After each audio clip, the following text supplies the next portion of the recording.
only bring us laughter, but she's also a dedicated mother and a wife to her family. Kakarenew lang po niya ng kanyang kontrata sa ABS-CBN, and we're so excited to find out what's in store for the next years for her. Let's call in now, Momshi and Kuwanti Melay Cantiveros Francisco. Thank you po. Salamat sa inyong pagpunta. Have a seat. Salamat. User, hello ma'am. Yes, Mr. MG. Para tayong nasa kung ano para mga diba? Si Maleficent yung nasa likod. Ay, wow! So, Angelina Jolie ka. Angelina ko ano. Melay, bati ka sa ating mga kasamahan sa press. Hello sa ating mga press. Thank you so much for always there sa amin. Press 1 if you join. Press 2 if you don't. Melay, congratulations for renewing your contract. Thank you. Ano ba, ABS-CBN ball ba ngayon? Minix ko na ABS-CBN ball, Star Magic ball, lahat ng mga ball.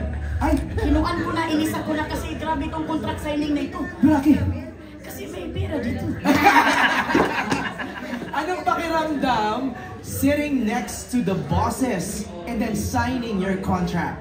Alam niyo ba pag nasasalubong ko mga boss dito sa ABS, talagang umiiwas talaga ako kasi alam mo yung hiya mo? Bakit? Ba't naman nahihiya? Sa mukha ko. Hindi nahihiya ako ba na talaga namang, alam mo yung feeling ko kasi ang small ko, tapos sila big, tapos the way kasi nila ako i-treat, parang pantay lang, yung parang, Mela, how are you? Ganun sila Sir Carlos, sila Sir Mark. So ako parang sila Mang Cory, sabi ko, parang hindi ko nahiya talaga ako sa kanila. But then again, if feel nila sa'yo na comfortable talaga, di ba pag may party tayo talaga, diba? After ng ating Christmas special talaga, please free to enjoy. Ay! So alam mo talagang, mahiya ka man, pero alam mo yung andun yung comfort mo because this is home. That's right. Diba? Tinan mo naman yung tsura mo, home na home. Talagang at home talaga ako dito. Talagang lumuwa na yung mga kwan ko dito. Ano mga kwan? Mga char-char. Char-char, okay. Ito na, excited na yung ating mga kasamahan na tanungin ka about itong kakapirma mo lang sa ABS-CBN. Again, let's call in now. I think it's Lloyd first. Lloyd again, or si Lloyd from Kapamilya On Demand. Lloyd, go ahead.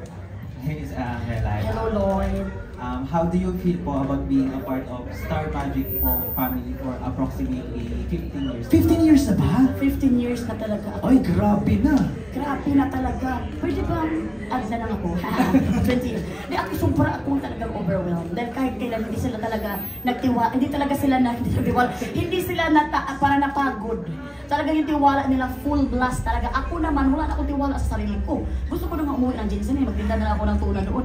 Pero sila, kasi every 2 years lang talaga yung mga taling ko, parang 2 years lang muna ako alam ko, hindi na ako magkaka-project next year. Ganun. Pero sila binibigyan at binibigyan kahit saan ako ilagay. So talaga, thank you so much Kapamilya for always trusting me whenever I cannot trust myself. Lloyd, salamat. Thank you. Let's call in si Kapamilya Vines. Mikey ko ba yan? Okay. Go ahead. I'm Abshimele. Good afternoon. My question is, what made you stay as Kapamilya? Ay, ang ganda. What made you stay as a Kapamilya? Can I have my translator? What made me stay? Because it made me stay because of the love of the bosses and of the workmates here in Kapamilya. Akala nyo, hindi ko study ha? No? Hindi, talagang grabe naman kasi talaga magmahal ng Kapamilya. And grabe nila hasain kung ano mang meron ka. Kasi ako wala naman akong talento. Hindi ako acting, hindi ako singing, hindi ako dancing. Pero sila, hinahasa ka nila, hinahanapan ka nila kung saan ka mag-shine. So, saan ka ngayon nag-shine? Wala pa rin. Ay, grabe ka naman. Hindi sa hosting. Ay! Hindi naman. Sorry. Grabe. Hindi ba ka lang, parang comfortable ako. Hindi ko sinasabi na ako yung comfortable ako sa hosting.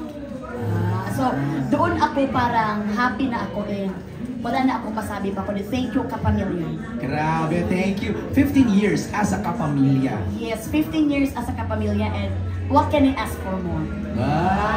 Para English mo Nag-study kasi ako kahapon Pati yung hikaw mo, kumikinang-kinang Well, 30 pesos from. Okay, let's call in Nicole Trinidad. Nicole? Hello po. So my question is, you worked with some of the biggest names in the industry. Who would you like to collaborate or work with next? Parang natutulala ka sa pag-English niya, no? Parang... Nashock ako parang doon ako na-stop sa collaborate. Parang YouTube lang yun. Who I want to collaborate. Hindi ko na kaya sabihin. Kahit sino. I want to collaborate kahit sino naman. Kasi kung sino ang talaga namang, ano mo yung mabigyan na tayo ng chance na magkasama para sa mga teleserye or mga movie. Kung sino ang available dyan, I will grab it. So gusto mo mag-teleserye at pelikula? Kasi kakasabi mo lang gusto mo mag-hosting eh. Oo. Actually, gusto natin itry yung lahat. Sa ngalan ng hanabuhay. Sa ngalan ng money. Okay. Diba? Thank you, Nicole. Salamat. Let's call in Mega Kapamilya. Yeah. Hi, Mela. Congratulations.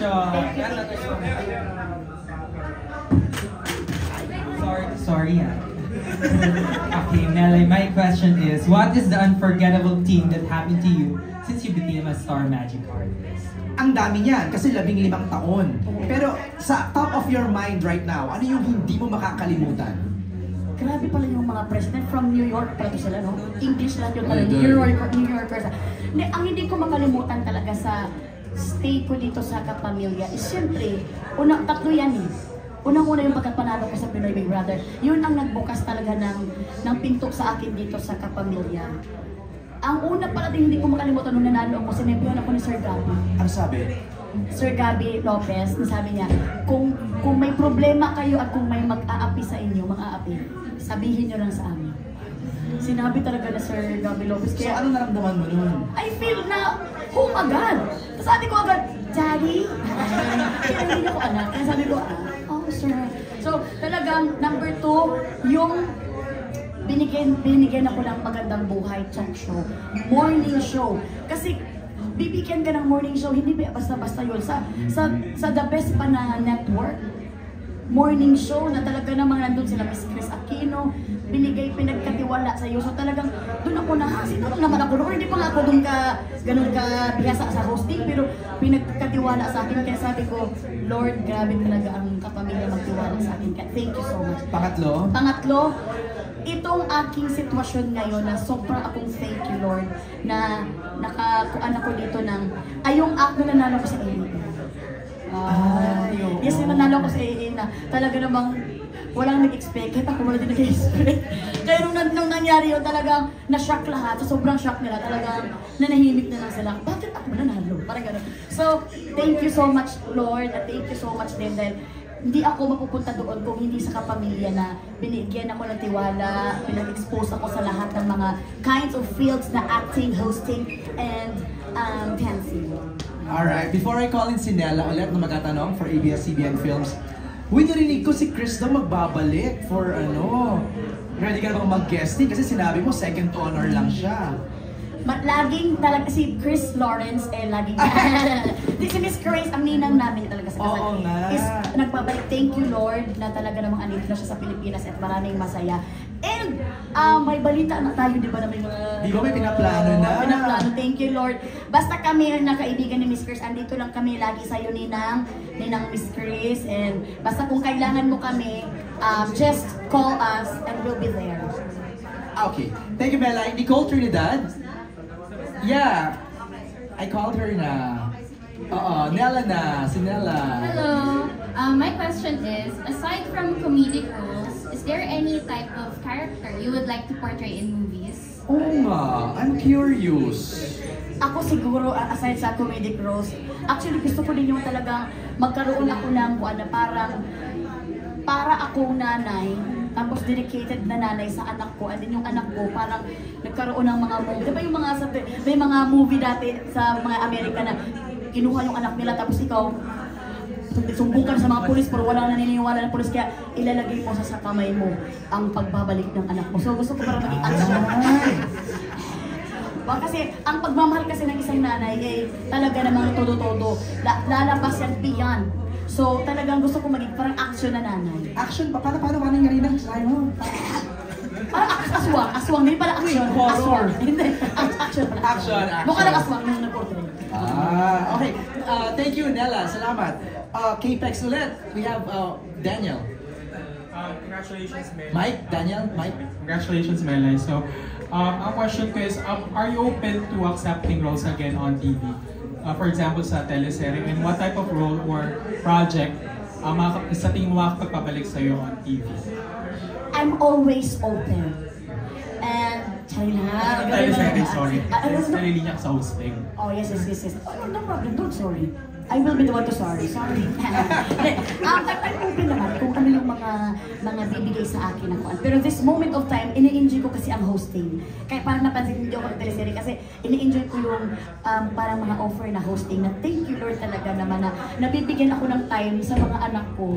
Hindi na ako yung parang kasi pag teleserye kasi kinakain yung time mo eh. Kinakain yung panahon mo sa asawa mo, sa anak mo, sa pamilya mo. So ngayon, sobra akong happy na aside sa dahil sa hosting, naghahanap buhay ako, nabibigay ko naman yung time na sa mga fans ko, and nabibigay ko tayo sa family ko, lalo na sa parents ko, kasi may time ako ngayon na umuwi ng Jensen, kasi nga, my dad, yung papa ko kasi syempre may karamdaman na kasi, kaya kailangan talaga nabibisita kasi time is running, time is short. Eh, paano pag inimbitahan ka ni Coco Martin na maging part ng Batang Quiapo? Walang problema! Basta, anong role ang naiisip mo na bagay? Batang Quiapo, Melay Cantiveros, anong role? Hiyang-hiya naman tayo kung ilab team tayo kay Coco Martin. I'm sure siguro wala nang manonood. So gusto lang tayo sa mga, ako sa tindera ako, or sa ano ba yung mga role na bagay sa mukha ko. Ay, I'm gonna accept it! What's the matter? So, tagatagtad ng mga karni doon, sa mga, kung ano ba yung mga fans. Ka-love triangle daw ulit. Siguro kung kalab triangle ako ni Coco Martin, hindi na magsiselos yung sasabihin niya, yan lang, ano ba yan? Alright, last na lang, si Brian of Showbiz Online Portal, may question yata? Go ahead, Brian. Hello po, sir. Congratulations. Salamat. Dali, napag-usapan po natin kanina yung sa yung mga tungkol sa movies or TV series man. Ngayon naman po, sino po yung mga specific na mga kapamilya or dahil ngayon may collaboration na po tayo sa Kapuso, sino po yung mga sa tingin nyo gusto nyo makasama pa po? Sa Kapuso. Yes. Or kapamilya. Yes. Oo. Ang gusto kong makasama talaga dito sa kapamilya, actually lahat dito talaga is family dito sa kapamilya kasi kahit hindi mo naman nakasama sa teleserye, pag nagkikita kayo sa mga Christmas special, Christmas ball, ay talaga naman parang close na talaga kayo. Pero kapag sa work na ang sinasabi, talagang gusto kong makasama naman sa mga teleserye, no? So, siyempre ang Sino? yung aking miga si Kim Chu sa teleserye. Because ang aking miga kasi is ang magaling talagang ating best actress of all time. So, siya ang gusto kong makasama and siguro gusto ko kambal kami. Imposible naman yun. Wala na. Kalimutan na yung project na yun. Failed na. Thank you, Brian. Maraming salamat. Ma'am Melay Conti, maraming salamat. Thank you so much, Mr. MJ. Mabuhay ka.